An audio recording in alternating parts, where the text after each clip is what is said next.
여러분은 스스로 한번 생각해 보십시오. 나는 하나님 말씀에 순종을 잘 하는 사람이라고 생각이 드시나요? 아니면 나는 순종을 잘 못하는 사람이라는 생각이 드시나요? 신앙생활에 있어서 순종은 너무 중요한 것인데 안타깝게도 하나님 말씀에 올곧게 순종하는 사람이 그렇게 많지는 않아요. 의외로 하나님에 대한 지식을 갖고 있는 사람은 많은데 그 하나님 말씀에 순종하는 사람은 많지 않아요. 왜 제가 순종에 대한 설교를 4주를 계속 하겠어요? 해석은 여러분이 알아서 하시기 바랍니다. 하나님 말씀에 순종하지 못하는 이유가 크게 두 가지가 있다고 말씀드렸습니다. 하나는 믿음이 적거나 없기 때문입니다. 그래서 믿음이 적다는 말의 원문의 뜻은요, 이런 겁니다. 믿음이 작아져서 하나님을 거의 신뢰하지 않는다는 것이 믿음이 작다는 의미입니다. 하나님이 생각하시는 그 믿음의 수준은 우리의 생각 훨씬 더 이상이에요. 우리는 믿음의 수준을 너무 낮추어 놓고 그래도 나는 나름대로 믿음을 갖고 산다라고 자꾸 주장하는데, 여러분, 그 믿음의 수준은 우리가 정하는 게 아니고 하나님이 정하는 거예요. 그리고 그 하나님이 정한 수준에 못 미치면 내가 각성을 해야 되는데, 우리는 성경을 자꾸 덮어놓고 내 수준이면 나는 나름대로 최고의 노력을 했다라고 자꾸 주장하는데요, 그런 삶의 자세는 사실은 바꿔야 됩니다. 기준은 내가 아니고 성경이에요. 하나님이에요. 오늘날 시간에 예수님께서 믿음이 적다고 말씀하신 사례를 두 가지 살펴봤는데요. 마태복음 6장에 보면 먹고 입고 마실 것을 염려하는 사람을 향해서 예수님께서는 믿음이 적은 자라고 말씀하셨어요. 먹고 사는 것을 만약에 걱정한다면 예수님은 이렇게 말씀하실 것입니다. 믿음이 적은 자야. 이렇게 말씀하십니다.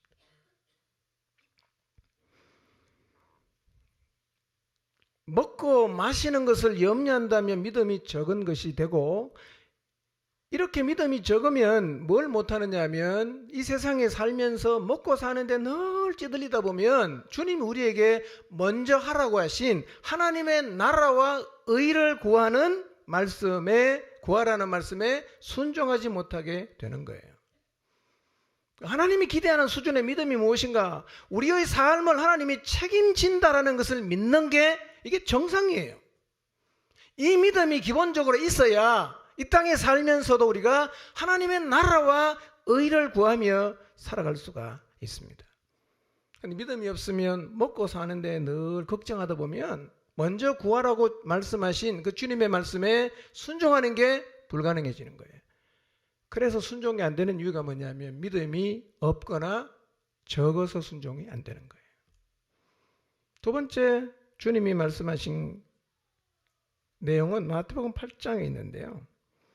풍랑이 일어서 배가 막 뒤집힐 것 같은 상황입니다. 예수님은 주무시고 제자들은 두려워 떨고 있어요.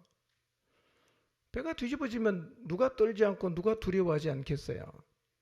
그런데 예수님이 일어나서 하시는 말씀이 믿음이 적은 자라고 오히려 제자들을 책망하셨습니다. 여러분, 이것은 주님이 원하시는 믿음의 수준이 어느 정도인가를 우리에게 보여주시는 것이고, 뒤집어 말하면 우리가 하나님을 정말 신뢰할 때 어느 정도의 믿음을 가질 수 있는가를 말씀해 주시는 거예요. 어떤 상황에서도 두려워하지 않고 무서워하지 않는 믿음을 하나님은 우리가 가지기를 원하십니다. 만약에 우리가 상황이 힘들고 어려울 때마다 두려워하고 무서워하면 우리의 순종은 많이 제한을 받게 될 것입니다. 그래서 믿음이 적거나 없으면 순종할 수가 없게 되는 겁니다. 여러분은 믿음이 적은 사람입니까? 아니면 믿음이 없는 사람입니까? 아니면 믿음이 있는 사람입니까? 이 정도면 됐다고 우기지 마시고, 우기려면 예수님이 말씀하신 이 정도 수준에 도달을 하고 우기십시오. 이 정도의 믿음을 주님께서 우리에게 요구하십니다. 이게 믿음이에요. 순종이 안 되는 두 번째 이유는 우리의 마음이 망가졌기 때문이라고 말씀을 드렸어요. 그래서 성경을 알고 있고 어떻게 살아야 되는지도 다 아는데 내 몸이 그 말씀 앞에 던져져서 순종이 안 되면 항상 내 마음 안에서 두 가지를 살펴봐야 돼요. 하나는 내게 믿음이 있는가 살펴봐야 됩니다. 두 번째로는 내 마음이 망가져서 그런가를 살펴보아야 합니다. 망가진 마음 기경하면 되죠. 고칠 수 있어요. 어떻게 고칩니까? 하나님을 깊이 만나면 고쳐집니다. 그거 하나님 한번 깊이 만난다고 될까? 아니요. 한번 만나보십시오. 하나님을 깊이 만나보세요. 그러면 하나님을 정말 신뢰할 수 있다는 확신이 생겨서 우리의 마음에 있는 불신의 돌이 제거가 될 것이고, 하나님을 깊이 만나면 그분을 너무너무 사랑하게 될 텐데, 그렇게 되면 세상의 염려와 세상을 사랑하는 마음이 싹 사라지게 됩니다. 그렇게 되면 우리의 마음에 돌이 제거가 될 것이고, 우리의 마음속에 있는 가시덤불이 제거가 되어서 하나님 말씀을 그대로 받아 순종하는 자리에 설 수 있게 됩니다. 이렇게 하나님을 만나게 되면, 하나님을 깊이 만나게 되면 우리 내면에 변화가 생기는데요. 어떤 변화가 생기느냐 하면 하나님의 말씀을 듣는 태도와 자세의 변화가 생깁니다. 그래서 하나님을 깊이 만나게 되면 우리가 하나님 말씀을 이런 자세로 듣게 돼요. 8장 15절 읽었죠? 좋은 땅에 있다는 것은 착하고 좋은 마음으로 말씀을 들어요. 착하고 좋은 마음으로 말씀을 들어요.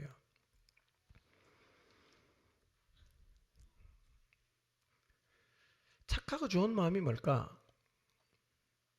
아마 이런 마음일 거예요. 주님이 말씀하시면 제가 순종하겠습니다. 이런 마음의 자세가 아마 말씀을 듣는 착하고 좋은 마음의 자세일 것입니다. 그러면 감히 하나님의 말씀인데 착하고 좋은 마음이 아닌 마음으로 말씀을 듣는 사람이 있을까요?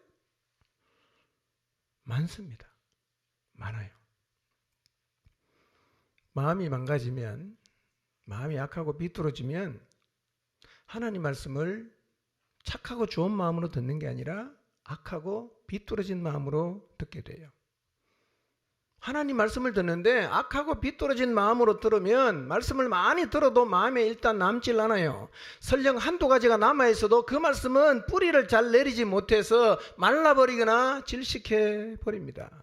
그러다 보니까 말씀을 듣는 마음의 자세가 잘못되면 우리의 마음속에 말씀을 아무리 들어도 순종할 말씀이 남아있질 않아요.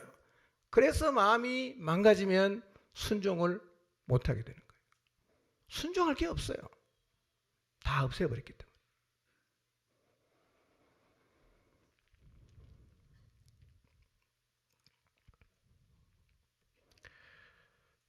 그래서 말씀을 듣는 태도는 너무 중요합니다. 나는 어떤 태도로 하나님 말씀을 듣고 있는가를 우리가 수시로 돌아볼 필요가 있습니다. 수시로 돌아볼 필요가 있어요. 이 하나님 말씀을 듣는 태도에 따라 결과가 완전히 달랐어요. 4가지 밭의 비유를 보세요. 길가와 같은 밭도 하나님 말씀 들었잖아요. 돌밭에도 하나님 말씀이 떨어졌잖아요. 가시덤불에도 하나님이 떨어졌잖아요. 좋은 밭에도 하나님 말씀이 떨어졌잖아요. 그런데 말씀을 받는 태도가 달랐기 때문에 결과도 다 달랐어요. 다 달랐어요.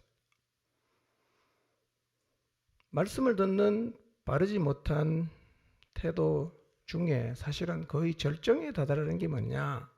하나님 앞에서 자기 자신을 스스로 지혜롭게 슬기 있게 생각을 하면서 하나님하고 자기를 대등한 자리에 세우는 거예요. 이거는 진짜 말도 안 되는 얘기예요. 우리는 하나님 앞에서 티끌만도 못한 존재입니다. 우리는 절대로 하나님하고 나를 대등한 위치에 세우면 안 돼요. 이거는요, 분수를 몰라도 너무 모르는 거예요. 우리는 절대로 하나님과 비길 수 없는 존재입니다. 그분은 창조자이십니다. 나는 그분의 피조물이에요. 어떻게 우리가 감히 하나님하고 대등한 위치에 있다라는 착각을 할 수가 있겠어요. 하나님하고 비기겠다는 태도는요, 사단의 태도를 그대로 받아들인 거예요. 이런 태도는 마음이 오염된 것이고, 마음이 변질된 것이고, 마음이 다 망가진 것입니다. 정상적 마음이 아니에요. 하나님이 창조하신 원래의 마음은요, 하나님을 대적하는 마음이 아니었어요.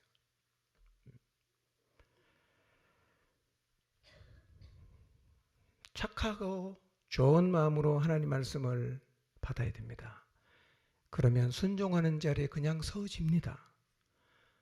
착하고 좋은 마음으로 말씀을 받는 사람은 말씀으로 인해서 인내해야 하는 상황이 오면 인내합니다.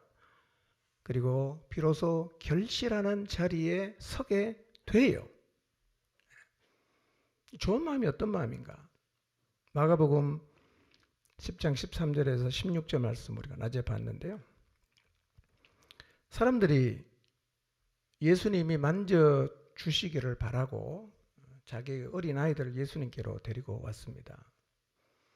제자들은 예수님을 위하는 마음으로 안 그래도 바쁜 예수님 피곤하게 한다고 오는 사람들을 꾸짖었어요.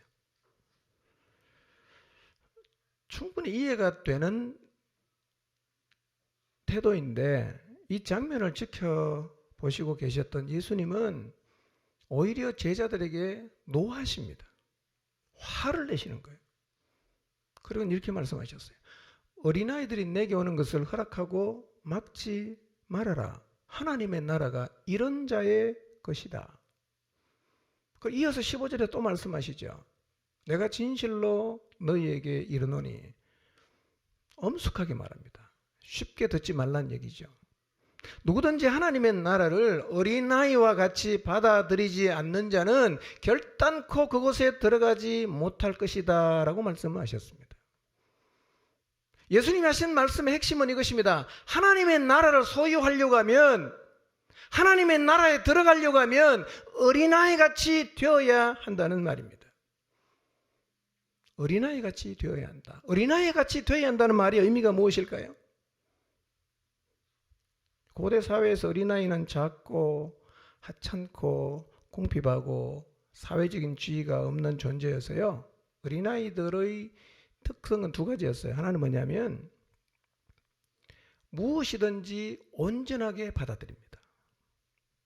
두 번째로는 온전하게 의지를 합니다. 이게 어린아이 특성이에요. 주님께서 어린아이같이 되라고 하는 말은 이렇게 되라는 거예요. 그러니까 하나님의 나라를 어린아이처럼 온전히 받아들이고 하나님의 나라를 어린아이처럼 온전히 의지하라. 하나님을 온전히 의지하라. 그런 얘기입니다. 그 다음 얘기가 뭐였죠? 부자 청년이 예수님에게 나온 얘기 하잖아요. 이 부자 청년이 예수님을 온전히 의지할 수 없었어요. 뭐 때문에? 부자였기 때문에. 그래서 왔다가 온전히 의지 못하니까 돌아갔어요. 예수님 말씀 그대로예요. 이 어린아이 마음은 우리 모두가 가져야 되는 마음입니다. 그리고 이 마음은 우리가 평생 간직해야 하는 마음이에요. 신앙생활할 때 장애가 되는 것 중에 하나는 부자가 되는 거예요. 저는 여러분이 다 부자가 되었으면 좋겠어요. 근데 부자가 되면 굉장히 조심해야 됩니다. 왜냐하면 어떤 형태로든 돈이 많든 지식이 많든 학벌이 많든 뭐가 많든지 간에 부자가 되면요, 하나님을 전적으로 의지하는 마음을 잃어버리기가 쉽습니다. 하나님 말씀을 있는 그대로 받아들이는 이 마음을 잃어버리기가 쉽습니다. 그렇기 때문에 여러분, 어떤 영역에든 간에 부자가 된다면 신앙적으로 정말 조심해야 됩니다. 그러지 않으면요, 변질되어 버립니다. 잠깐 있는 세상의 끝 잡고 폼재다가 마음이 변질되면 영혼을 잃어버립니다. 부자는요, 영적인 장애가 될 가능성이 많습니다. 얼마나 부자가 하나님을 안 받아들이면 예수님께서 부자가 하나님 나라에 들어가는 것은 낙타가 바늘기로 들어가는 것보다 더 어렵다고 말씀하시겠어요. 이 말씀 그대로면 부자는 하나님 나라에 절대로 못 들어갑니다. 그 다음 주님이 단서를 달았어요. 그러나 하나님으로는 가능하다. 그러니 부자가 되어서 어린아이 같은 마음으로 예수님을 잘 믿는 사람은 참 훌륭한 사람이에요. 사회적으로 지위를 가지고 사람들이 인정할 만한 것들을 많이 갖고 있으면서도 어린아이의 마음을 갖고 있는 사람은 진짜 훌륭한 사람이에요. 그러나 여러분, 부자가 된다면 조심하시기를 바랍니다. 잘 나가는 분들 조심하셔야 돼요. 조심하셔야 돼요. 짧은 세상 잡으려고 하다가 영원한 나라를 잃어버리는 어리석은 행동을 할 수가 있기 때문에.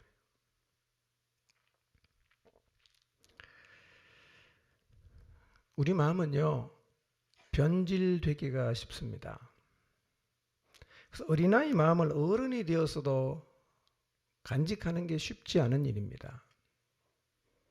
어른이 되면 이게 많이 잃어져요.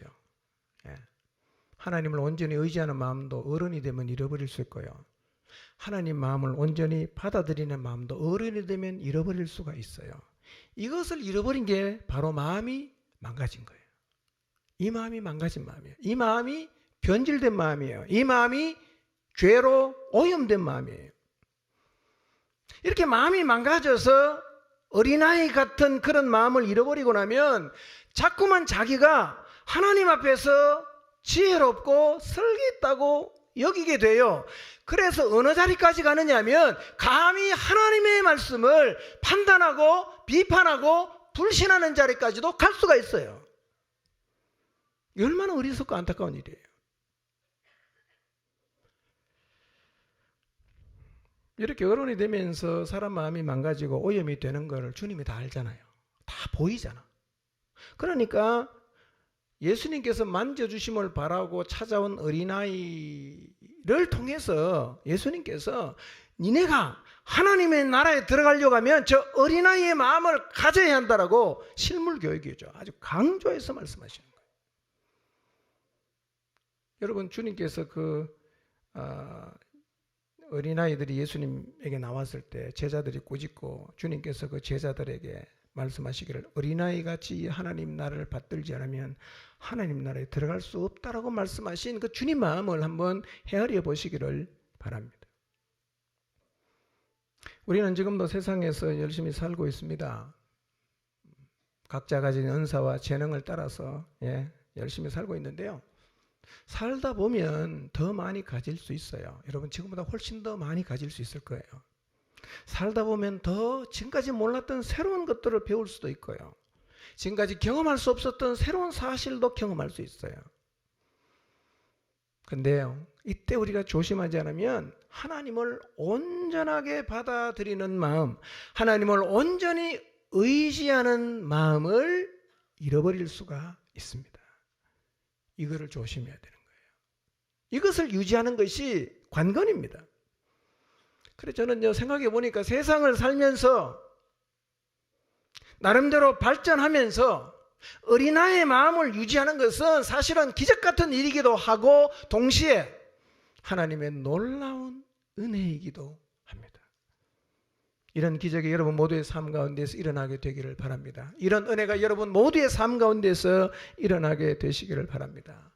여러분, 세상에 어른으로 살면서 어린아이의 마음을 갖는 거 쉬운 일은 아니나 그러나 불가능한 일도 아니에요. 성경에 보면 어른이 되었지만 어린아이 같은 마음을 가지고 하나님을 전적으로 의지하고 살았던 사람들의 이야기가 많이 기록되어 있어요. 신약에서는 제자들, 히브리서 11장에 보니까 구약시대에 살았던 많은 믿음의 증인들, 12장에 이렇게 표현하죠. 구름같이 둘러싸고 있다.